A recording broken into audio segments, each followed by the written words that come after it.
إن الحمد لله نحمده ونستعينه ونستغفره ونعوذ بالله من شرور أنفسنا ومن سيئات أعمالنا من يهده الله فلا مضل له ومن يضلل فلا هادي له وأشهد أن لا إله إلا الله وحده لا شريك له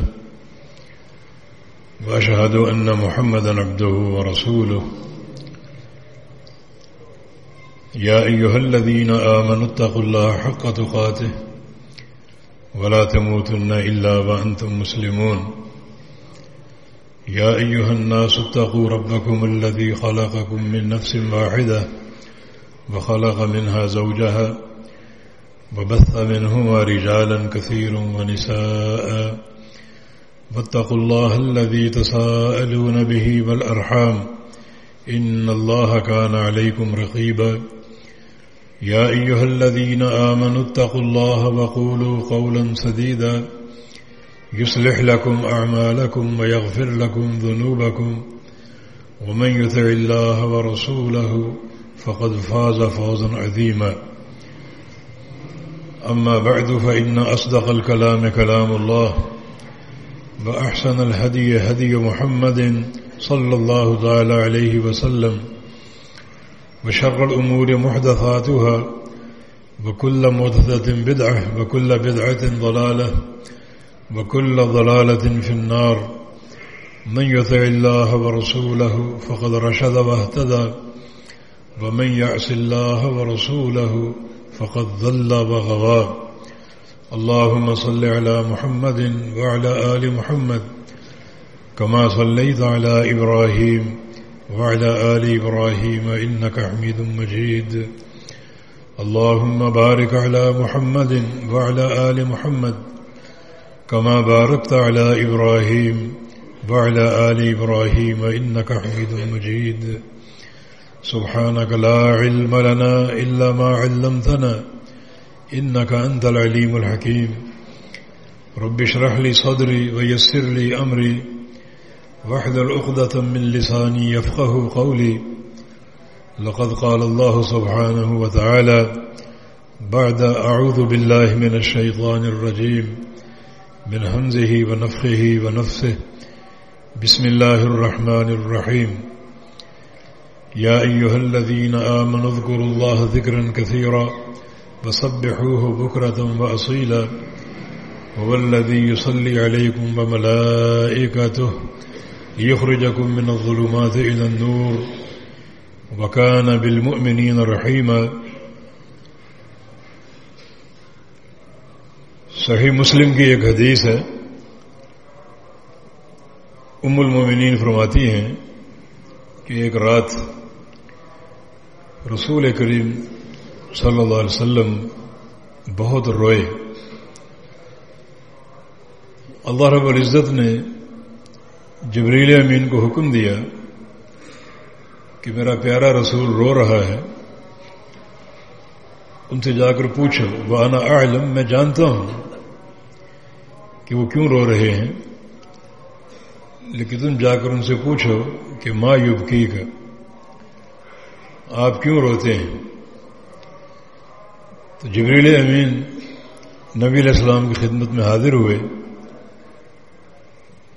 اور یہ عرض کیا کہ آپ کا رب پوچھ رہا ہے کہ آپ کیوں رو رہے ہیں.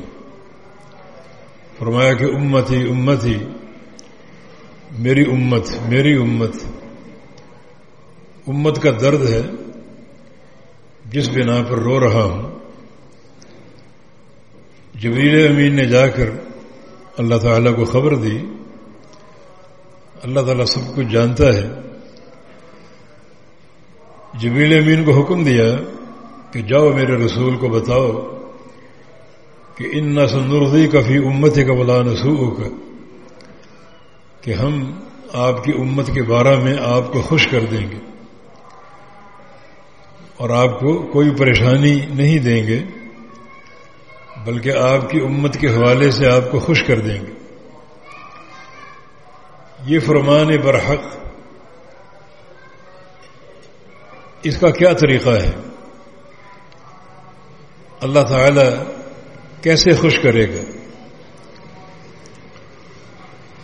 بہت سی باتیں بیان ہوتی رہتی ہیں، بہت سے اعمال ہیں، بہت سی نیکیاں ہیں،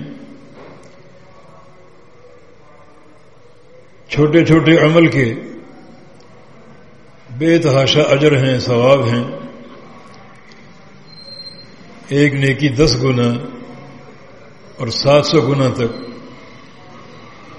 اور جہاں تک اللہ چاہے بڑھ جاتی ہے۔ تو اس کے بہت سے ذرائع اور اسباب ہیں کہ آپ کی امت کو اتنا کچھ دیں گے کہ آپ خوش ہو جائیں۔ بس امت کا کام ہے ان امور کو بروئے کار لائیں، بہت ہی آسان امور ہیں اور بہت ہی سستا معاملہ ہے نیکیاں کمانے کا، اجر حاصل کرنے کا۔ من جملہ امور کے ایک امر اللہ تعالیٰ کے فرشتے ہیں۔ فرشتے اللہ کی مخلوق ہے، اور اللہ رب العزت نے بہت سے فرشتوں کو انسانوں کے لیے، بہت سے انسانوں کے لیے نیکیوں میں اضافے کے لیے بنایا اور پیدا کیا ہے۔ فرشتوں کی دعائیں، فرشتوں کی رفاقت، فرشتوں کی محبت، فرشتوں کا استغفار کرنا، یہ بڑا ایک عظیم و شان امر ہے اور معاملہ ہے۔ بہت سے ایسے امور ہیں اگر ہم انجام دیں تو باقاعدہ ملائکہ ہمارے لیے دعا کرتے ہیں، اور فرشتوں کی دعا کی بڑی اہمیت اور قدر و قیمت ہے۔ عباد مکرمون، یہ اللہ تعالیٰ کے بڑے ہی باعزت بندے ہیں، بہت ہی معزز یہ بندے ہیں۔ لا یعصون اللہ ما امرہم ویفعلون ما یؤمرون، اور فرشتے اللہ تعالیٰ کے کسی امر کی مخالفت نہیں کرتے، نافرمانی نہیں کرتے، بلکہ وہی کام انجام دیتے ہیں جو وہ حکم دیے جاتے ہیں۔ تو ایسی نیک مخلوق، باعزت مخلوق، یقیناً ان کی دعائیں بڑی قیمتی ہیں اور بہت ہی برگزیدہ ہیں۔ قرآن حکیم نے جا بجا یہ اشارے دیے ہیں کہ ملائکہ رحمت کی دعائیں کرتے ہیں بعض بندوں کے لیے۔ جیسے ایک مقام پر ان فرشتوں کا ذکر ہے جو اللہ تعالیٰ کا عرش اٹھائے ہوئے ہیں، الذین یحملون العرش ومن حولہ، وہ فرشتے جو اللہ تعالیٰ کا عرش اٹھائے ہوئے ہیں، جن کی تعداد 4 ہے اور قیامت کے دن 8 ہوگی۔ وَيَحْمِلُ عَرْشَ رَبِّكَ فَوْقَهُمْ يَوْمَئِذٍ ثَمَانِيَةٌ، قیامت کے لیے تعداد 8 ہوگی، آج 4 ہے۔ ومن حولہ، اور جو فرشتے اللہ تعالیٰ کے عرش کے ارد گرد ہیں، کیونکہ عرش اللہ تعالیٰ کی سب سے بڑی مخلوق ہے، تو اس عرش کے ارد گرد ہونے کا معنی یہ ہے کہ ان کی بڑی تعداد ہے، اربوں اور کھربوں میں ہو سکتی ہے، کیونکہ عرش اعظم المخلوقات ہے۔ جن فرشتوں نے چاروں طرف سے عرش معلیٰ کو گھیرا ہوا ہے، یہ ملائکۃ الکروبین کہلاتے ہیں۔ ان کے وظائف اللہ نے بیان کیے، جو کام وہ انجام دیتے ہیں وہ بیان کیے، جن میں سے بنیادی کام تو یہ ہے کہ یسبحون بحمد ربہم، اپنے رب کی حمد کی تسبیح کرتے ہیں، اللہ تعالیٰ کی حمد بھی کرتے ہیں اور اس کی تسبیح بھی کرتے ہیں۔ وَيُؤْمِنُونَ بِهِ، اللہ تعالیٰ پر ایمان لاتے ہیں۔ اور تیسرا کام یستغفرون، اور استغفار کرتے ہیں۔ اہل ایمان کے لیے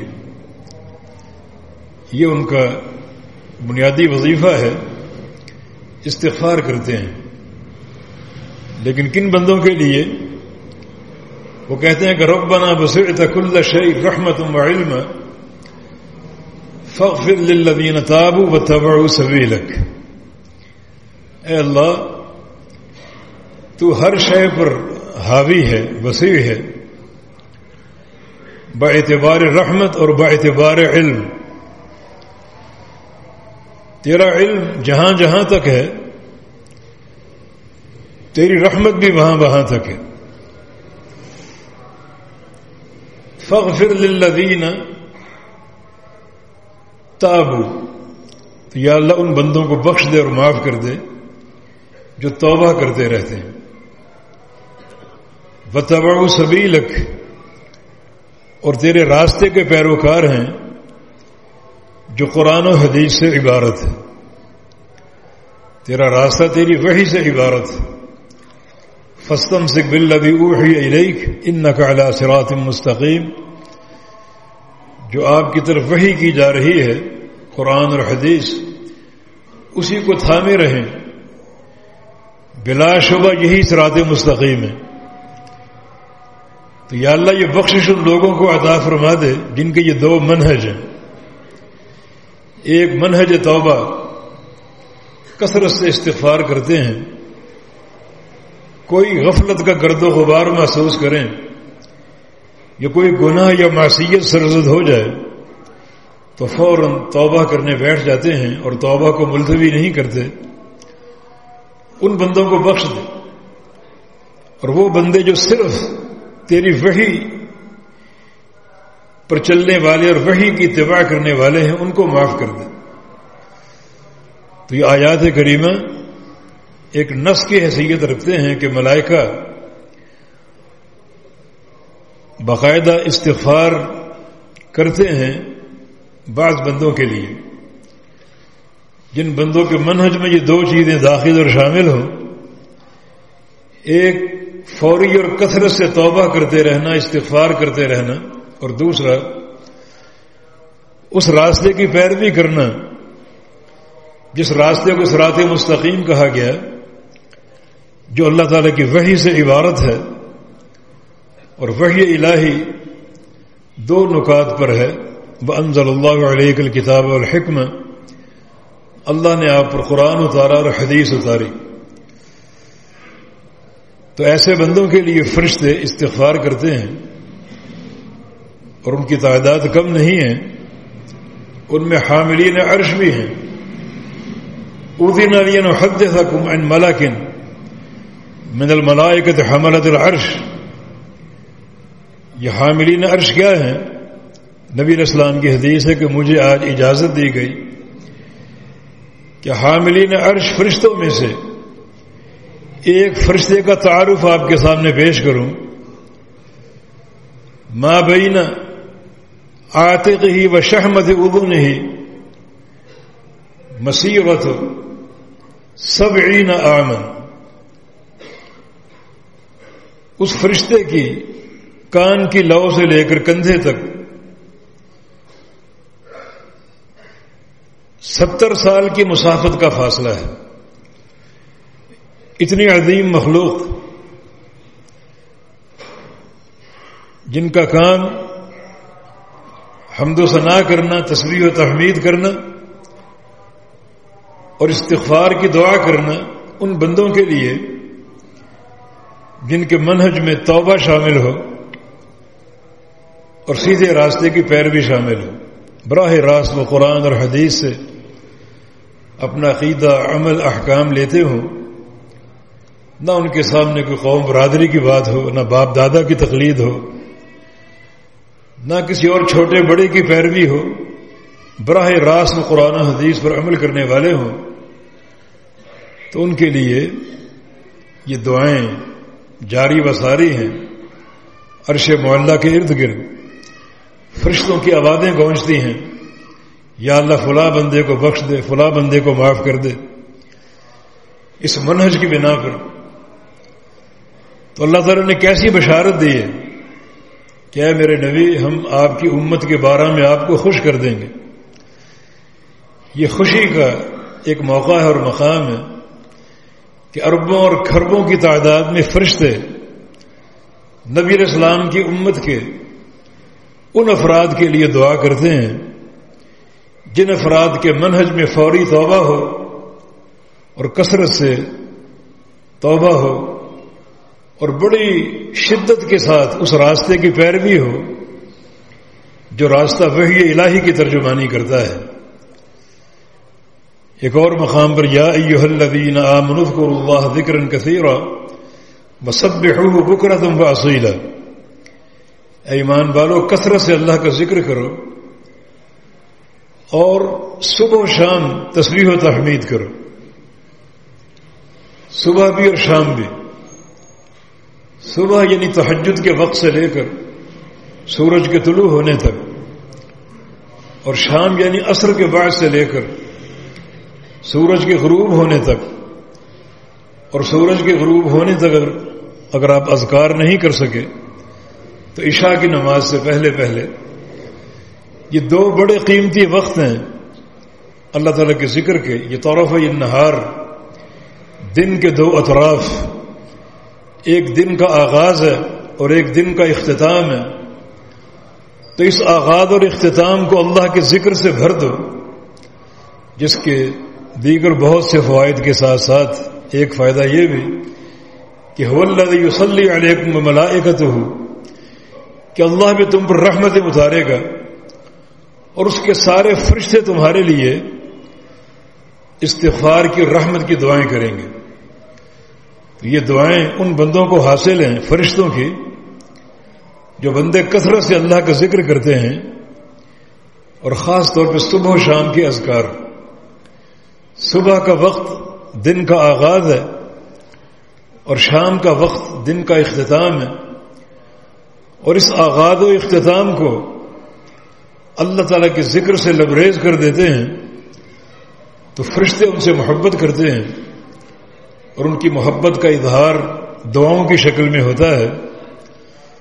تو یہ بھی ایک سلسلہ اور ذریعہ ہے امت محمدیہ صلی اللہ علیہ وسلم کے افراد کے لیے ایک بشارت کا، ملائکہ کی دعا، فرشتوں کی دعا.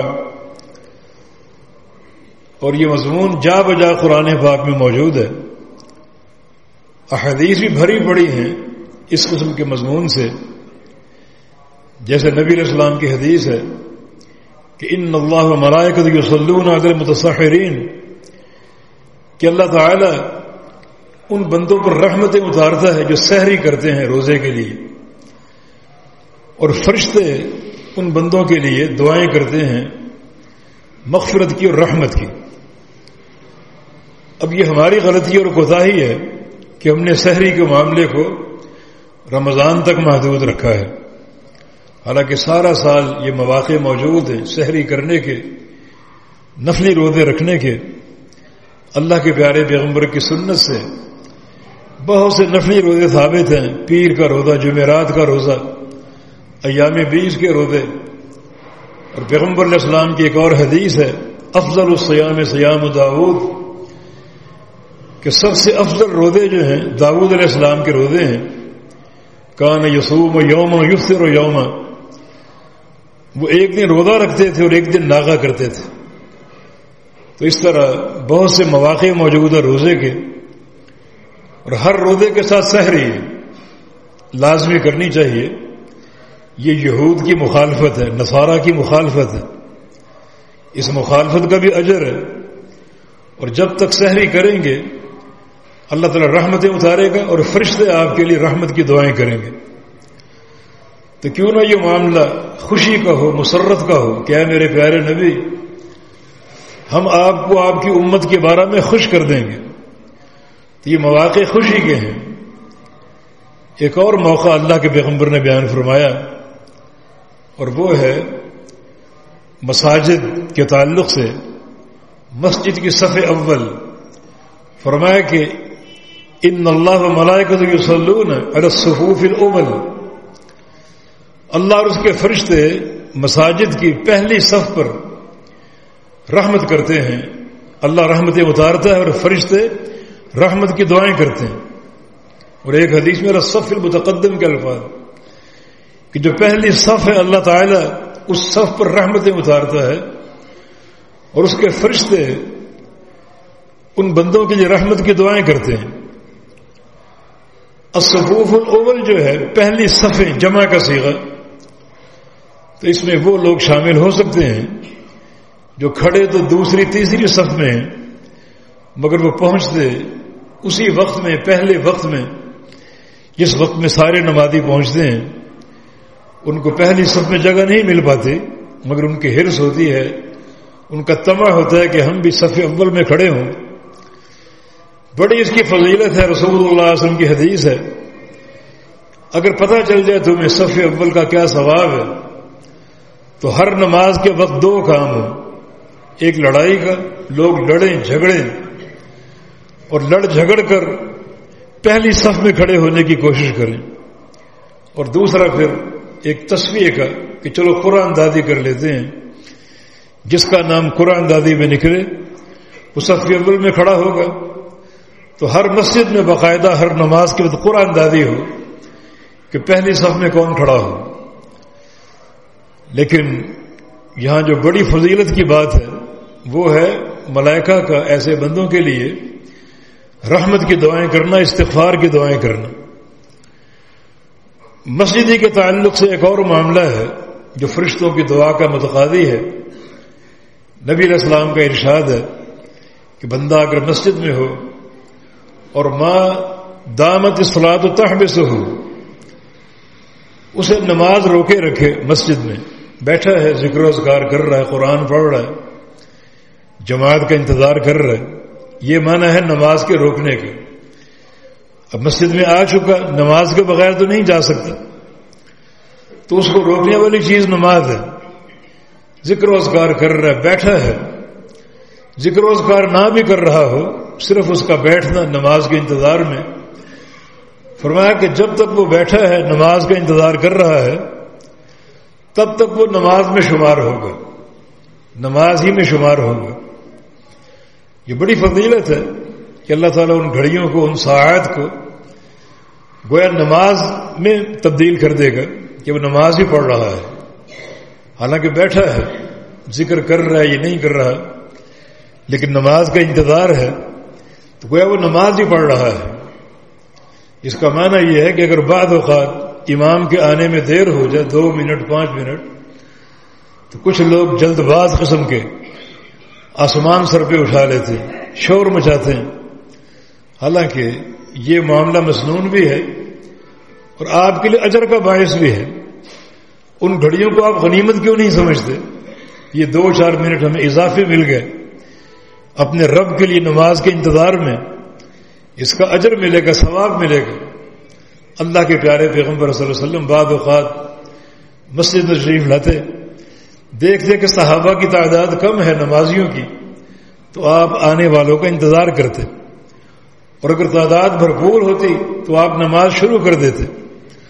تو یہ ساعات اور یہ گھڑیاں یقیناً اللہ تعالیٰ کے قرب اور اس کی محبت کا ذریعہ ہے کہ جب تک وہ انتظار میں ہے وہ نماز میں شمار ہوگا.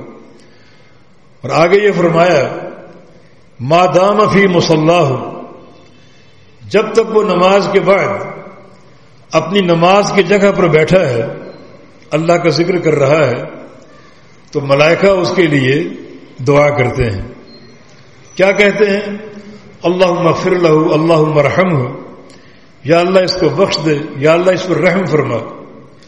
یعنی آپ بیٹھے ہیں، اپنا ذکر و اذکار کر رہے ہیں، یہ بیٹھنے کا اجر بھی آپ کو ملے گا، ذکر و اذکار کا ثواب بھی آپ کو ملے گا.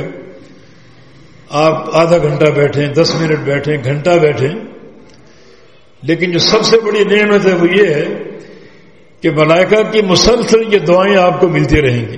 یا اللہ اس کو بخش دے، یا اللہ اس پر رحم فرما، یا اللہ اس کی مغفرت فرما، یا اللہ اس پر رحم فرما. تو مستقل یہ دعائیں ملتی رہیں گی.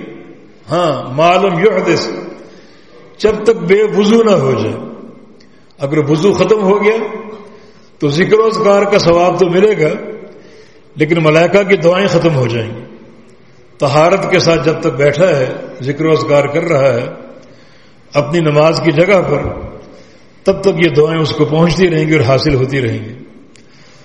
تو یہ وہ مواقع ہیں جو آپ کی خوشی کا باعث ہے کہ اللہ تعالیٰ نے کیسی کیسی سعادتیں آپ کو عطا فرما دی۔ اس کے علاوہ نبی علیہ السلام پر درود پڑھنا، رسول اللہ صلی اللہ علیہ وسلم کی حدیث ہے، ما صلی علی احد الا صلت علیہ الملائکہ ما دام یصلی علی، کہ مجھ پر کوئی بندہ درود نہیں پڑھتا مگر فرشتے اس پر رحمتوں کی دعائیں کرتے ہیں جب تک وہ درود پڑھ رہا ہے۔ جب تک بیٹھا مجھ پر درود پڑھ رہا ہے، ملائکہ بھی اس کے لیے رحمت کی دعائیں کرتے ہیں، مغفرت کی دعائیں کرتے ہیں۔ اگلا جملہ قابل غور ہے، فَلْيُقِلَّ مِنْ ذَلِكَ أَوْ لِيُكْثِرْ، فَلْيُقِلَّ مِنْ ذَلِكَ أَوْ لِيُكْثِرْ۔ اب وہ درود کم پڑھو یا زیادہ پڑھو، کم پڑھو تو ملائکہ کی تھوڑی دعائیں تم تک پہنچیں گی، اور اگر زیادہ پڑھو تو زیادہ دعائیں تم تک پہنچیں گی۔ اور جب تک یہ درود پڑھتے رہو، یہ سلسلہ جاری اور قائم رہے گا، تب تک ملائکہ کی دعائیں تمہیں حاصل ہوتی رہیں گی اور تم تک پہنچتی رہیں گی۔ تو یہ مجلس چاہے بڑھا لو چاہے اس کو چھوٹا رکھو۔ اور ایک حدیث میں نبی علیہ السلام کا ارشاد گرامی ہے کہ اگر تم کسی مجلس میں صرف درود کے لیے بیٹھو، کوئی دعا نہ کرو، کوئی اور ذکر نہ کرو، صرف مجھ پر درود ہی پڑھتے رہو، تو اللہ تعالیٰ تمہاری جو دلی تمنائیں ہیں وہ بغیر مانگے پوری کر دے گا۔ وہ دل کے رازوں کو جانتا ہے، اسے معلوم ہے آپ کی کیا تمنائیں ہیں، کیا خواہشات ہیں اور کیا آپ کی طلب ہے۔ تو درود پاک کی برکت سے اللہ تعالیٰ ان ساری خواہشات کو بغیر مانگے پوری کر دے گا اور بغیر مانگے عطا فرما دے گا۔ اور ایک حدیث میں رسول اللہ صلی اللہ علیہ وسلم نے ارشاد فرمایا ہے کہ اللہ تعالیٰ ایسے بندوں کی ساری حاجتیں پوری کر دے گا اور سارے گناہ بخش دے گا۔ مانا دنیا بھی اور آخرت بھی، گناہوں کی بخشش کا تعلق آخرت سے ہے اور حاجات کے پورے ہونے کا تعلق دنیا سے ہے۔ جو بھی نیک آپ کی حاجات ہے دنیا کے تعلق سے اللہ تعالیٰ پوری کر دے گا اور آپ کے سارے گناہوں کو بخش دے گا درود پاک کی برکت سے۔ اور یہ ایک عظیم و شان فائدہ، جب تک درود پڑھتے رہو گے ملائکہ تمہارے لیے رحمت کی دعائیں کرتے رہیں گے۔ فَلْيُقِلَّ مِنْ ذَلِكَ أَوْ لِيَسْتَكْثِرْ، اب یہ تمہاری مرضی ہے کہ تم ملائکہ کی تھوڑی دعائیں حاصل کرو یا زیادہ کرو۔ اللہ کے اجر میں کوئی کمی نہیں، بے تحاشا اجر عطا فرمائے گا۔ اب یہ معاملہ تم پر موقوف ہے کہ تمہیں ملائکہ کی کتنی دعائیں چاہیے، تھوڑی چاہیے یا زیادہ چاہیے۔ تو یقیناً ہمارے شب و روز کے اوقات میں کوئی ایسے اوقات ہونی چاہیے، ایسی مجالس ہونی چاہیے جن میں ہم اپنے پیارے پیغمبر پر درود بھیجیں، اور اس کا بہت سی جو فوائد ہیں ان میں سے ایک فائدہ یہ کہ فرشتوں کی دعائیں حاصل ہوں گی، رحمت اور مغفرت کی دعائیں۔ نبی علیہ السلام کی ایک اور حدیث ہے، من عاد مریضا غدوۃ یصلی علیہ 70,000 ملک حتی یمسی، ومن عاد مریضا صباحا مساء یصلی علیہ 70,000 ملک حتی یصبح۔ بڑی عظیم الشان حدیث ہے، جو کسی بیمار کی بیمار پرسی کرے صبح کے وقت 70,000 فرشتے اس کے لیے رحمت اور مغفرت کی دعائیں کرتے ہیں شام ہونے تک۔ صبح کو آپ نے کسی بیمار کو دیکھا، اس کا حال پوچھا، اس کی تیمارداری کر لی، تو 70,000 فرشتے اللہ تعالیٰ مقرر کر دے گا جو آپ کے لیے دعائیں کرتے رہیں، استغفار کرتے رہیں حتی یمسی، شام ہونے تک۔ اب صبح جیسے 7 بجے آپ نے کسی مریض کو دیکھا، اور اگر سورج غروب ہوتا ہے شام کے 7 بجے تو یہ 12 گھنٹے آپ کو ملائکہ کی دعائیں ملتی رہیں گی۔ اور 1-2 فرشتے نہیں بلکہ 70,000 فرشتے جو آپ کے لیے دعا کریں گے. اور جو شخص کسی مریض کو شام کو دیکھے اس کی تیمارداری کرے تو یصلی علیہ 70,000 ملک حتی یصبح، 70,000 فرشتے اس کے لیے رات بھر دعائیں کرتے رہیں گے صبح ہونے تک. یہ بھی تقریباً 12 گھنٹے کا دورانیہ کم و بیش. 24 گھنٹے یہ دعائیں آپ کو ملتی رہ سکتی ہیں، حاصل ہو سکتی ہیں. اور دعائیں بھی 70,000 ملائکہ کی طرف سے، جو معمولی اجر نہیں ہے، معمولی صلہ نہیں ہے، بہت بڑا اجر ہے اور بڑے ثواب کی بات ہے. کسی مریض کو دیکھنا، اس کا حال معلوم کرنا، اور شریعت نے اس معاملے کو آسان رکھا ہے. نبی علیہ السلام کی عادت مبارکہ یہ تھی، کسی مریض کا حال معلوم کرنے جاتے گویا چلتے چلتے پوچھ لیتے. زیادہ بیٹھنا مناسب نہیں ہے کیونکہ مریض ہے، اس کو لیٹنا یا اس کو کچھ کھانا یا پینا کوئی خواہش جو گھر والوں کے سامنے وہ کر سکتا ہے، عام لوگوں کے سامنے نہیں. تو مریض کو بس دیکھو، اس کا حال پوچھو، دعا دو اور واپس لوٹ آؤ.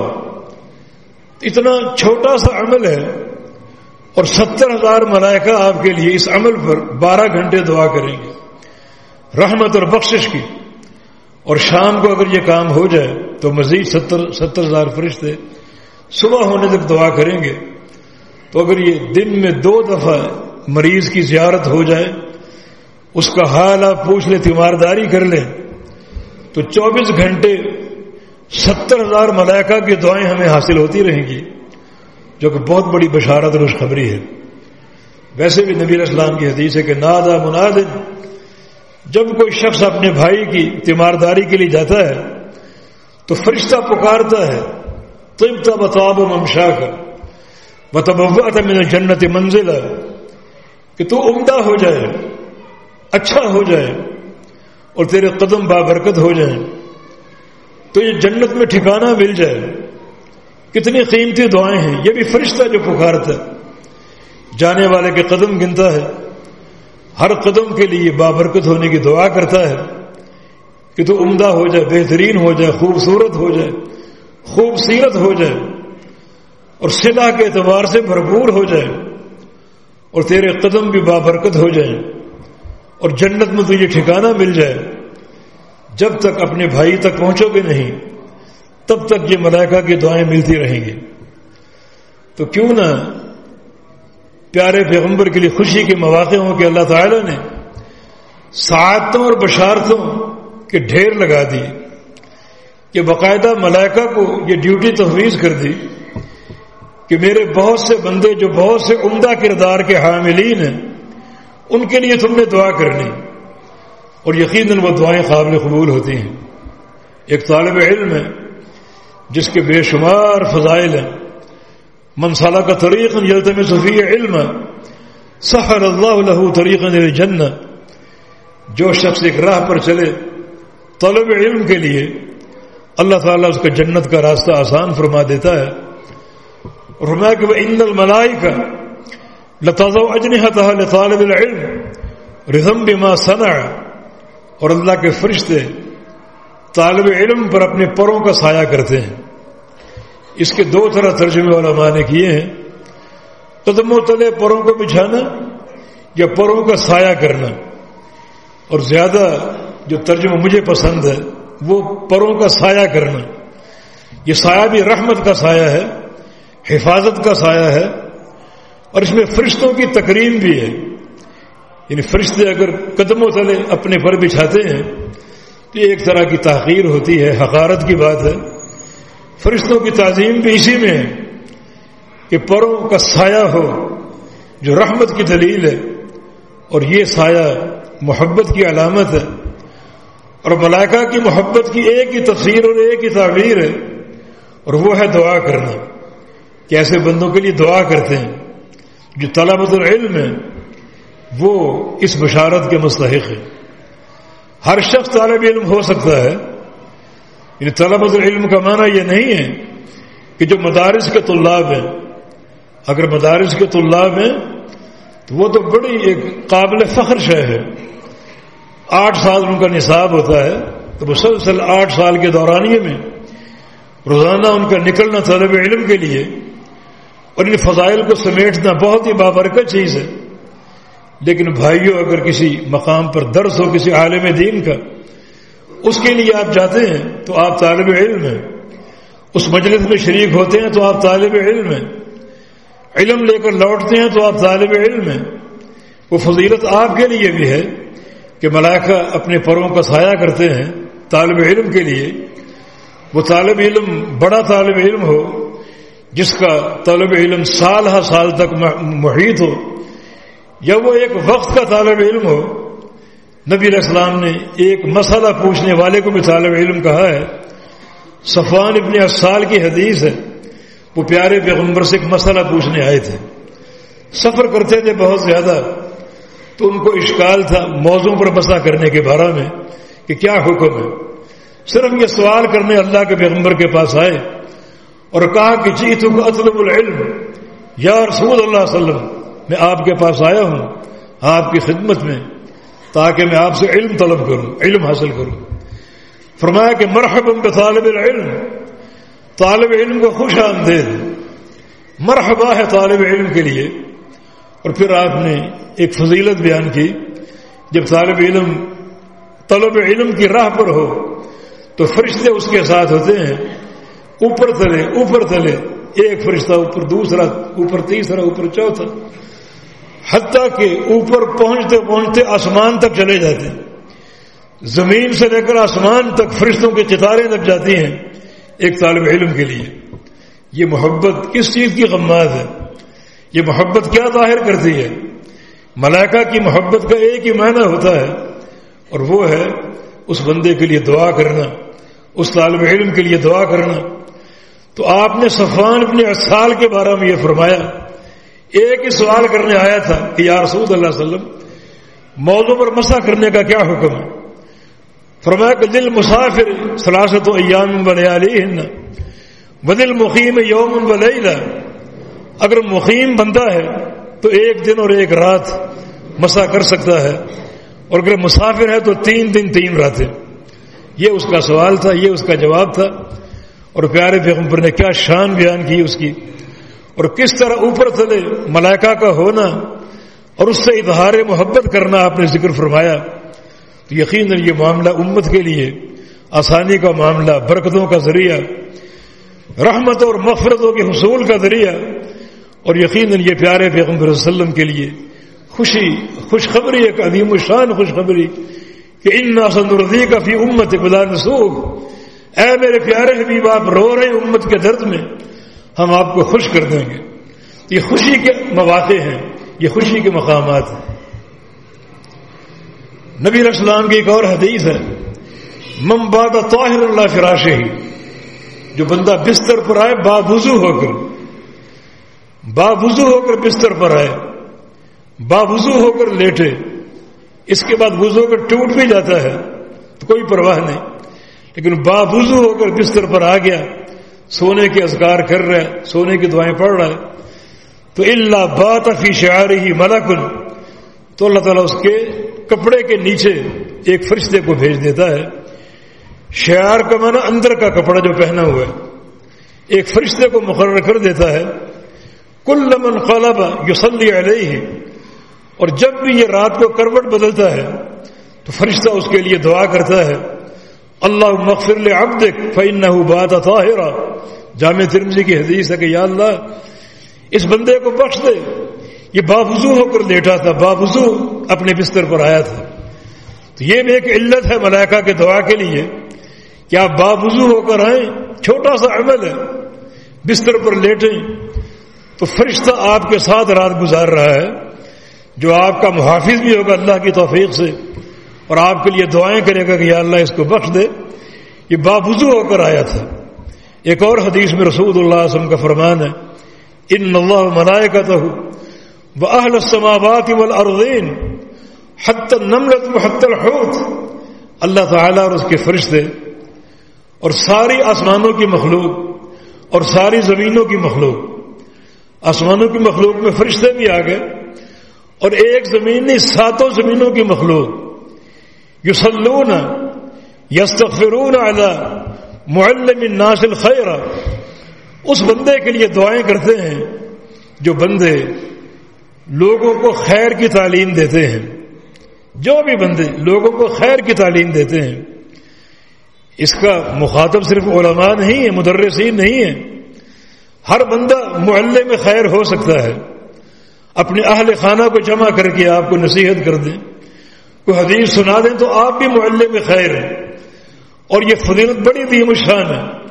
جب خیر کی تعلیم آپ دے رہے ہوں گے تو اللہ تعالیٰ بھی رحمتیں برسائے گا، اور سارے فرشتے بھی رحمتوں کی دعا کریں گے. آسمانوں کی ساری مخلوق آپ کے لیے رحمت کی دعا کرے گی.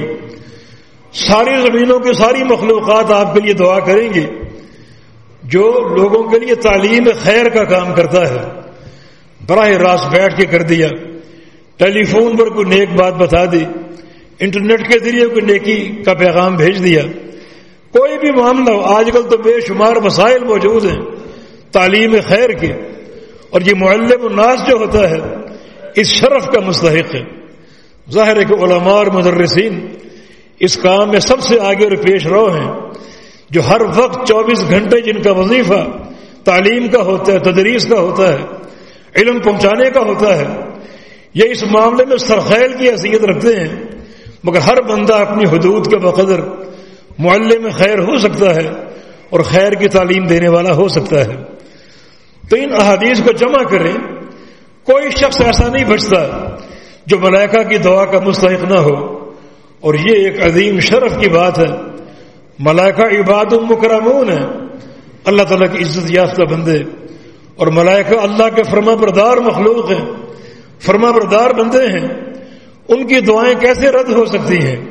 یقیناً قابل قبول ہوں گی، اور یقیناً ہوں گی. وہ بندے بڑی بشارت کے مستحق ہیں اور سعادت کے حاملین ہیں، جن کو ملائکہ کی دعائیں حاصل ہوتی ہیں، اور کثرت سے اور تسلسل کے ساتھ حاصل ہوتی ہیں. فرشتوں کی تو ایک ہی دعا بیڑا پار کر سکتی ہے. ایک ہی دعا سے بندہ کامیابیوں کے جوہر سمیٹ سکتا ہے، جس کی دلیل بخاری مسلم کی حدیث ہے. رسول اللہ صلی اللہ علیہ وسلم کا فرمان ہے، اذا امن الامام فامنوا، یا اذا قال الامام غیر المغضوب علیہم ولا الضالین فقولوا آمین. جب امام غیر المغضوب علیہم ولا الضالین کہے تو تم آمین کہو، تم آمین کہو. یہ آمین بالجہر کی دلیل ہے، زور سے کہو، کیونکہ قول قولو کہو، اور یہ کہنا اور قول عربی لغت میں جہر کے ساتھ ہے، بلند آواز کے ساتھ. آہستہ بات کو قول نہیں کہتے، بلکہ اونچی بات جو آپ سن لیں اس کو قول کہتے ہیں. فقولوا آمین، آمین کہو مانا بلند آواز سے کہو، کیونکہ اس وقت فرشتے بھی آمین کہتے بلند آواز سے، ملائکہ بھی آمین کہتے ہیں. فمن وافقت امینہ تامین الملائکہ غفر له ما تقدم من ذنبہ، جس کی آمین فرشتوں کی آمین سے مل گئی اس کے سابقہ سارے گناہ معاف ہو جائیں گے، سابقہ سارے گناہ معاف ہو جائیں گے.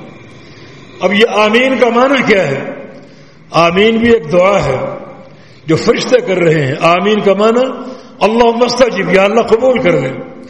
آپ نے سورہ فاتحہ پڑھی اور آمین کہا، دعا کی کہ یا اللہ قبول کر لے. اہدنا الصراط المستقیم صراط الذین انعمت علیہم غیر المغضوب علیہم ولا الضالین.